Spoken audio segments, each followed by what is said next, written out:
Welcome to Conversations in Education. I am your host, Dr. Leslie Torres Rodriguez, Superintendent of Hartford Public Schools.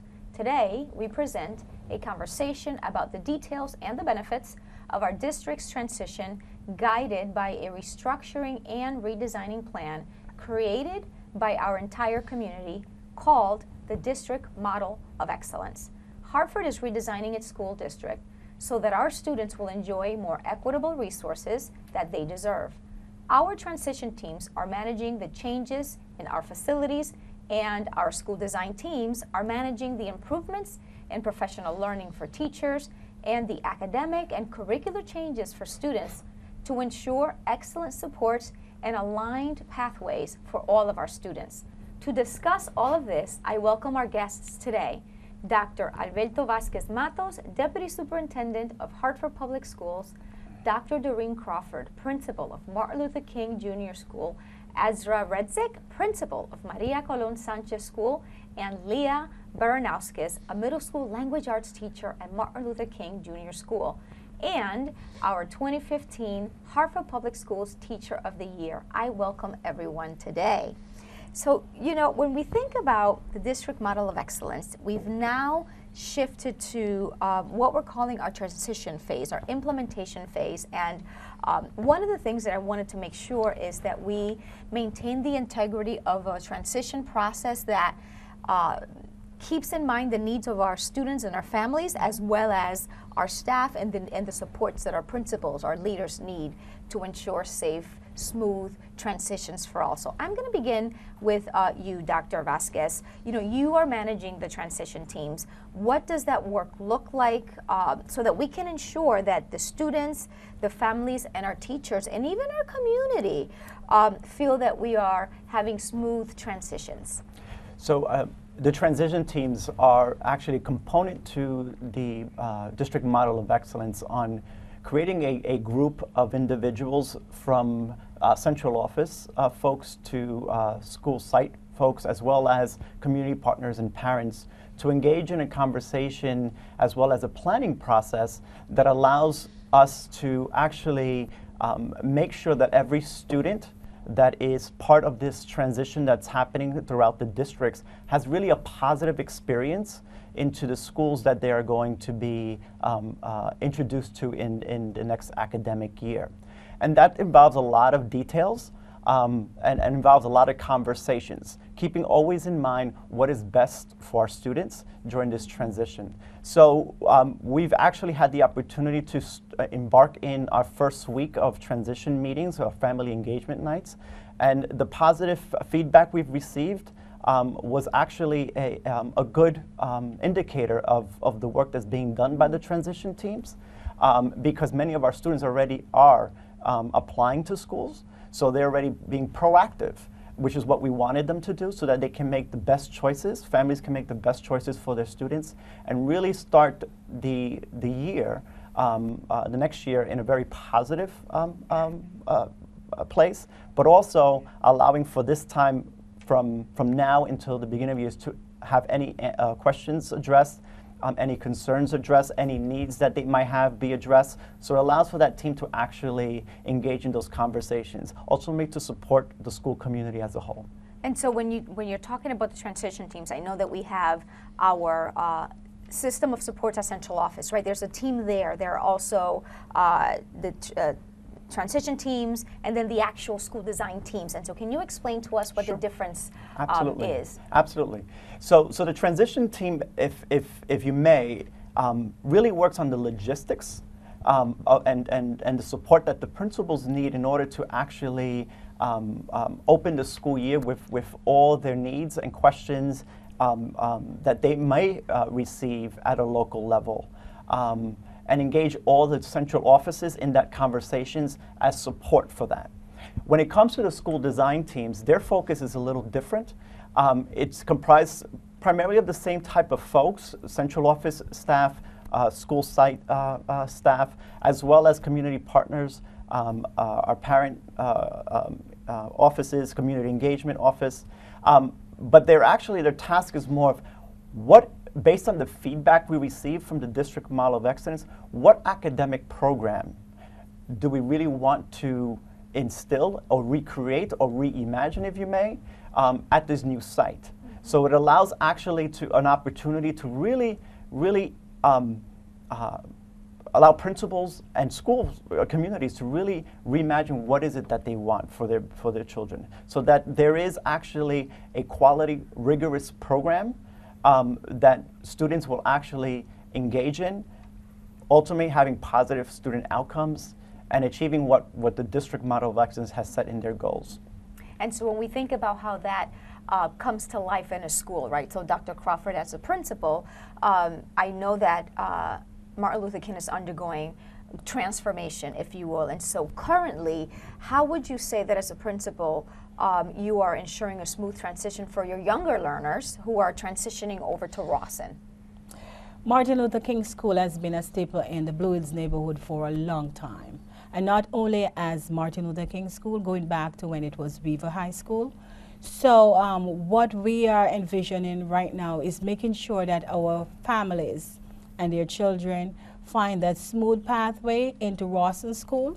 So what we are presently doing is we are opening up conversation with both schools to make sure that parents first understand what the needs are and how they can move their students, their children very smoothly over. We are also engaging in conversation with teachers, with our staff, to make sure that they also understand. But most importantly, we want to make sure that our students are comfortable going into a new environment, into a new school. It's basically the same neighborhood, similar neighborhood.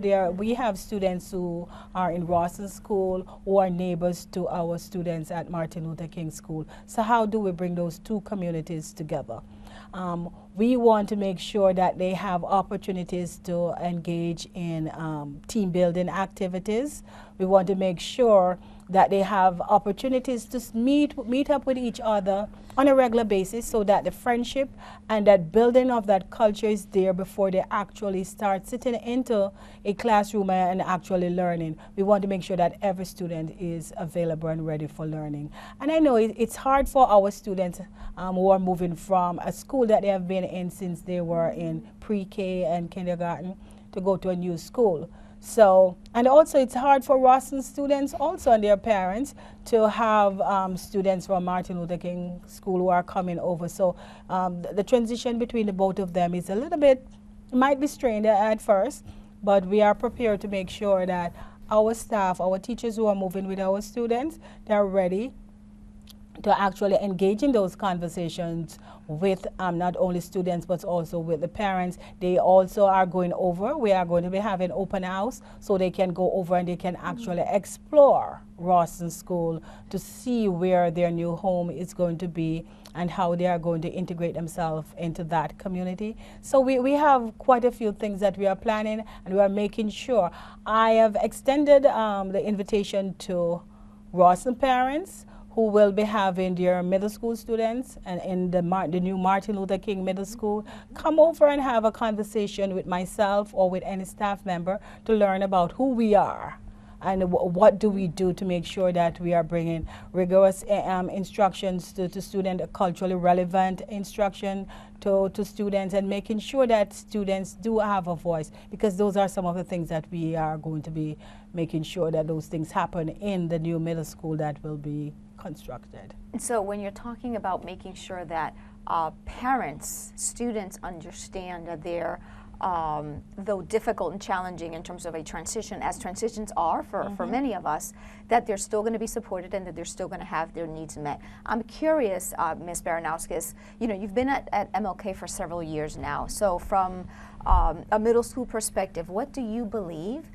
your students need, the middle school student needs, that they're not receiving right now, and that the district model of excellence, with its focus on the specific smaller middle schools, will be providing for our students? I definitely think that we're lacking right now a comprehensive program for all middle school students. Being a part of a pre-K through 8 school, middle school kind of gets the last of everything, I guess. The focus is more on elementary learners. So I'm really excited moving forward for the middle grades programs. I'd really like to see some more project-based learning and definitely more enrichment opportunities. And we all know that middle schoolers are very unique in all ways. So I definitely want to see more access to opportunities and options for the individual. Middle school students are learning who they are, and I think that we can definitely do a better job of supporting that. And so when I think about middle school, then I have to think about the feeder schools. And so as I think about your school principal, Redzik, and the fact that, you know, we, through the district model of excellence, want to secure those definite pathways, those parallels. And so from a curricular perspective, right, when you think about the academics, when you think about the curriculum, what currently do we have for our students to excel in, and then think about moving forward as we think about the design of district model of excellence and the non-negotiables? So I think we're definitely on our path, and definitely on the right path through the district model of excellence. One of the first things that pops into my head is the whole student framework, right? So that is key in determining our success and determining the success of our kiddos.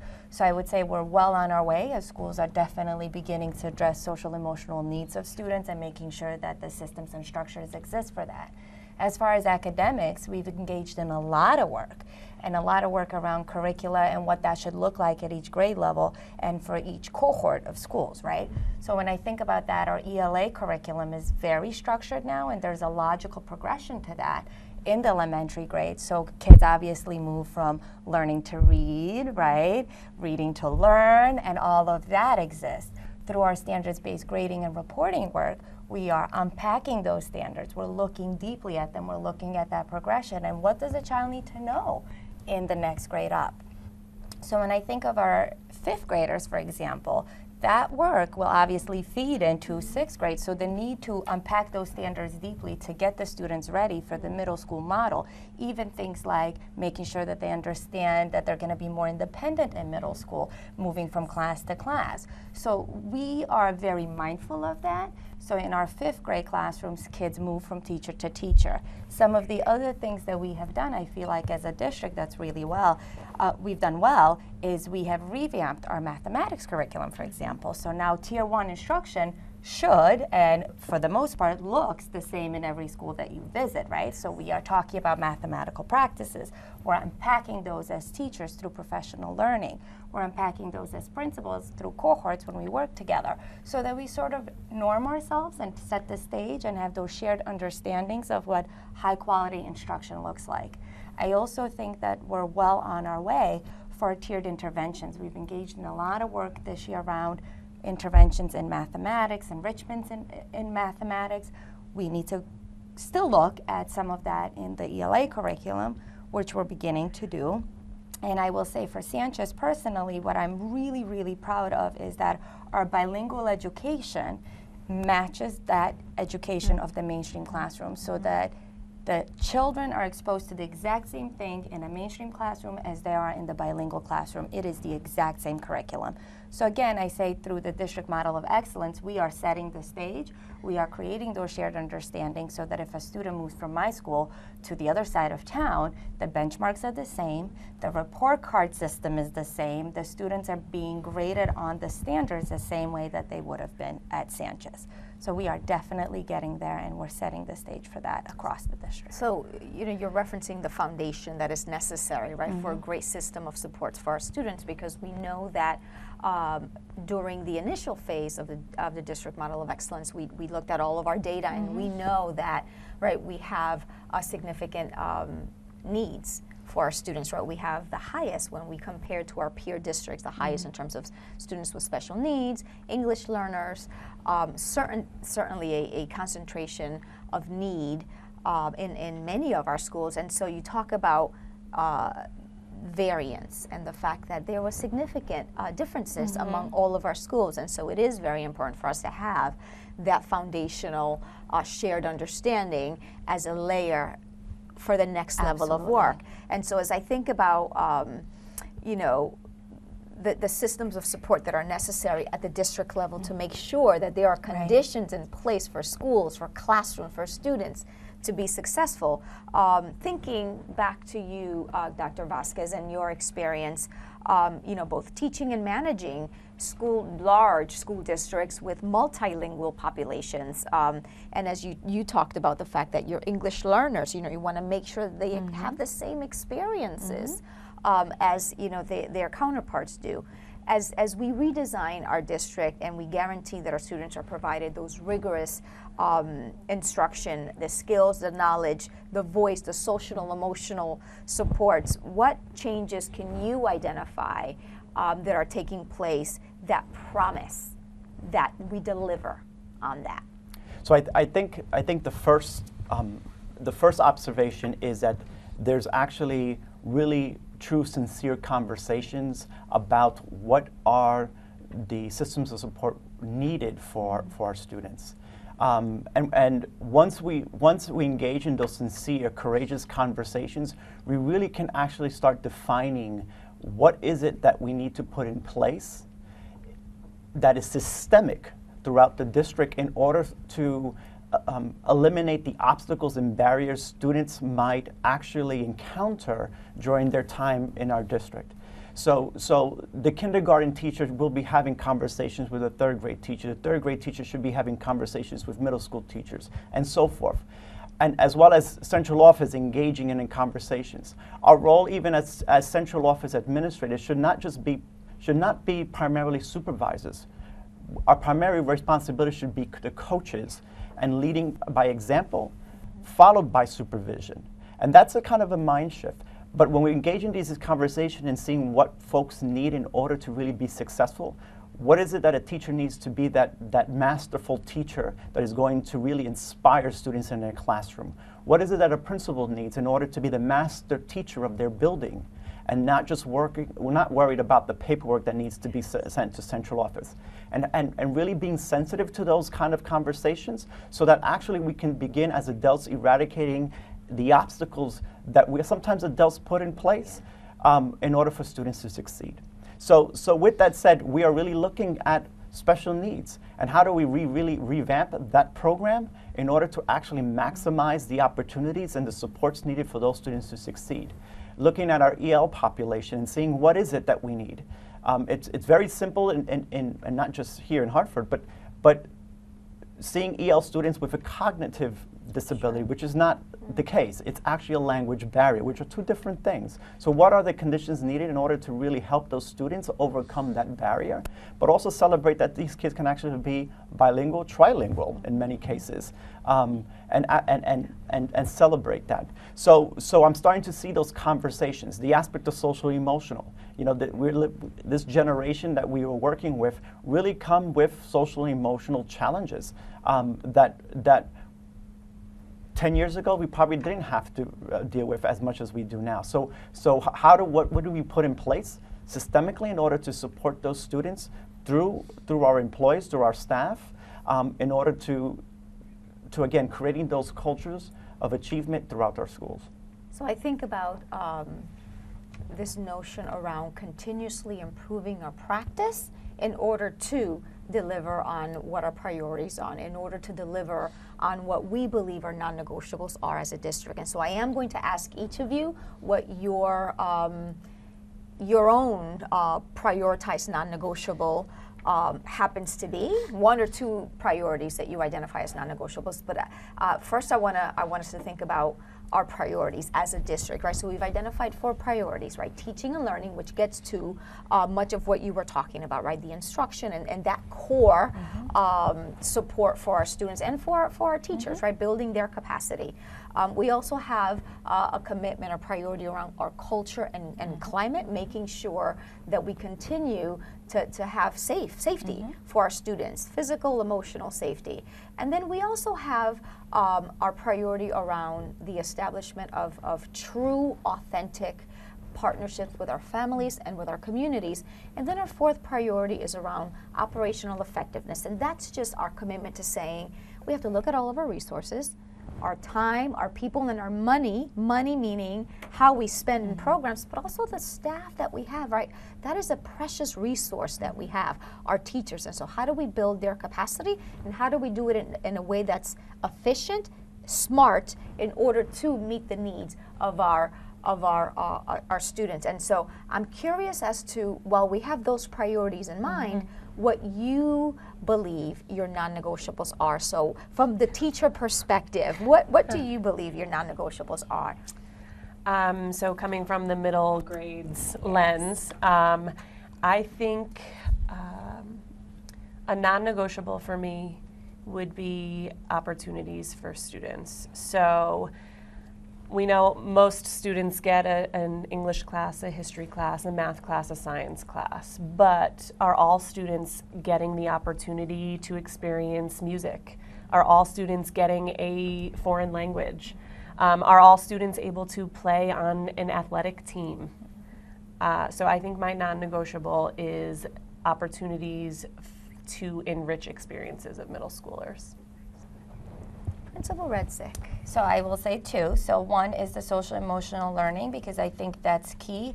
And with character education and unpacking things like habits of scholarship, things like that, without that, I don't think you can get to the academics. So I would say systems and structures, and teacher teams to be able to meet and talk about what that looks like, and obviously rolling that out to students so that everybody's on the same page, and so that individual social emotional needs of students are met so that they can access the academics and curricula. My second one would be the resources and supports needed to get to some of our high leverage strategies. I talked about learning to read and how that moves into reading to learn. And we know that third grade proficiency for an elementary school is a key to that. We also know that that's been aligned to the success and future of that kiddo and whether or not they graduate from high school.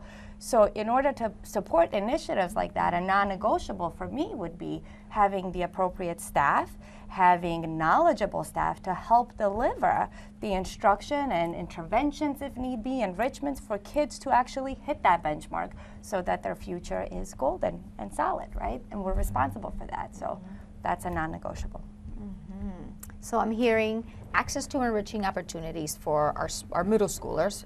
I'm hearing structures and programs that create as conditions in order for us to allow our teachers to build their capacity in order to then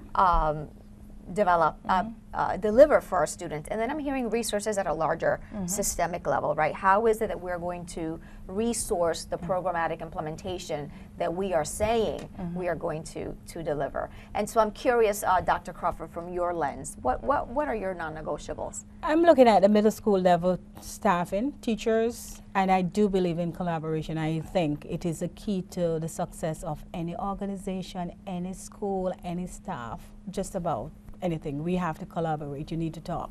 So looking at teachers, what we do have now, we have a lot of pre-K through 8th grade schools, very small middle schools where there's just one teacher.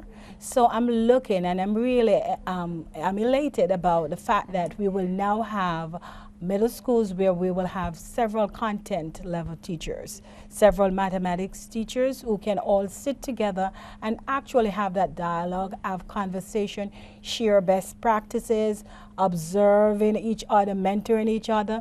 That's what I'm excited about, because now you're having not just one voice, but you're having several voices, and you have staff who get to sit and actually talk about what they are going to be doing in their classroom, how they are going to teach. You also have staff members who, after teaching a lesson, one teacher can go to another. This is the way I did it. I don't think the students got it. What else could I have done? So that collaboration is going to be very good. And taking it also across schools, because we will now have several middle schools, then you can have that cluster of teachers who can come together from different schools to share all those best practices. So our students will be getting a whole lot of things from different worlds, and that is very exciting for students.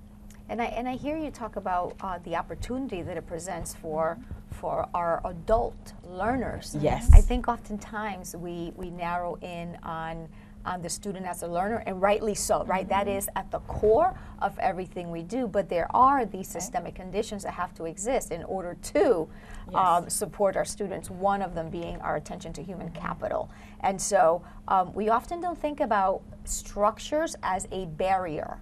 Yes. And we know that, you know, the research and the adult learning principles tell us all the time, and we see it all the time when we collaborate and learn from and with our peers. We know that that's the way that adults learn best, and so we then owe it not only to our student learners, but our adult learners to create those conditions for them to also thrive. Because clearly then they'll be able to, you know, unpack standards in a collaborative way. They'll be able to compare, you know, formative and summative assessments, and you know, it just kind of, the list goes on. But from a system perspective, Dr. Vasquez, what do you believe you have identified as your non-negotiables as we continue to build our district model of excellence? So that's a great question and a difficult question, right? From a central office perspective, but I think if I was to sum it up, you know, there's this mentality that sometimes frustrates me as an educator, and that is that we believe that schools of excellence are all A schools, and that's false. And sometimes schools that probably because of their reality, their socioeconomic challenges, their community challenges, whatever it may be, that even if they strive to get from a C to a B, that's excellence. When they get from a B to an A, that's excellence. And when we do that, we need to celebrate that, because then we create the culture of achievement. And my non-negotiable would be that every school creates this culture of achievement where students, teachers, and principal feel that they're in the best school in the universe. And when that attitude and when that mentality actually is celebrated in the school, you see great things happen. Great things happen. You see acts of kindness. You see academic scores go up. You see more parental involvement. You see more advocacy for student outcomes. So my non-negotiable would be that every school needs to be and have that mindset of a culture of achievement, so that those conditions are in place for students and everyone to succeed in that school. So we've heard an achievement mindset shift around creating a culture of achievement. We've heard the conditions that are necessary for not only our students, but for our staff to thrive. And so as I kind of step back or go up onto the balcony and identify what a non-negotiable should be, right, for me as superintendent of the district, I would add that as a collective, we focus on continuous improvement, which, you know, gets to what you're addressing. But we have to build what I call the muscle around, okay, so there's a level of accountability and not the accountability around that we're always kind of feeling, right, adverse to. It's the accountability around having clarity as to what are the shared understandings and shared commitments, what are our priorities, what are the goals, right, that are informed by student-specific needs, and then what are we saying we are going to commit to? And then, of course, the continuous improvement around, am I, as a teacher, as a parent, as a community-based organization, as a principal, as a central office leader, am I delivering on my commitment to continuously improve my practice and the practice of others, right? Because I think that's a condition at an organizational level, right? That's the culture that, you know, we want to not only be able to see, we want to hear it, we want to feel it, so that every day we're saying to ourselves, this is what I said I was going to do today. Did I, right? Today I said I was going to be better today than I was yesterday. Did I do that, and how do I know? Because tomorrow I want to get better. I want to be better than I was, right, the day before. And so that requires us that we narrow in on our goals, on our priorities, right? And then identify those few key areas that we're really going to become experts in, all in service of, right, our beautiful and our capable students. So I want to thank you all for your commitment, your leadership, and quite frankly, your ability to step back and look at it from the classroom teacher level all the way up to the central office level. Because one of the things that when we talked about the district model of excellence is that we had to look at it from multiple levels, right? It no longer can Hartford Public Schools continue to function in isolated pockets, right? We are part of a larger system, and we need each other, right, in order to be successful for our students. So I want to thank you all. I want to also urge you all to participate in our restructuring of our school district by visiting our website at hartfordschools.org so that you can learn about the events that you can attend and the ways that you can also share your voice. I want to thank you for watching, and stay tuned for more conversations in education.